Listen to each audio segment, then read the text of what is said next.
How to reference the DRO. Match template of desired radius. Reference the digital readout to repeat the same part.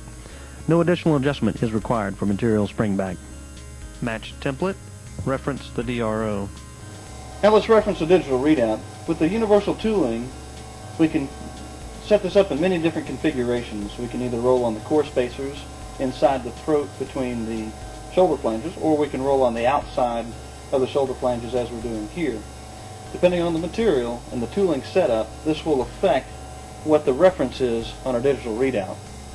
The easiest way to reference the digital readout is to make a template of the radius that we want. Here I basically had a string and a pencil. I made a circle template just out of cardboard. This could be made out of sheet metal. It could be made on a plasma cutting machine, whatever method that you have to your disposal.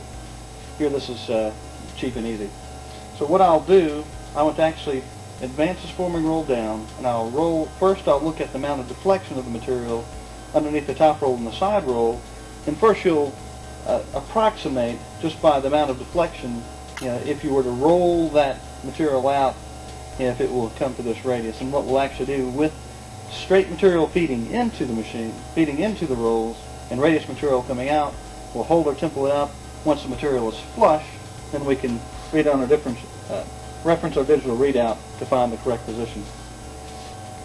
So here we'll perform our pre-bending operation.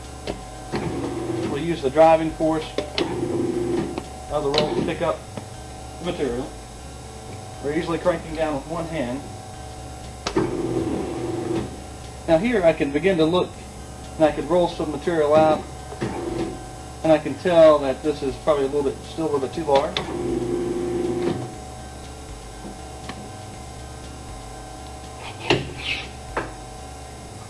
Once again, we'll pick the material up. Now at this point, I can hold my template up, and by looking at the deflection here, I can say, okay, if I were to roll this out,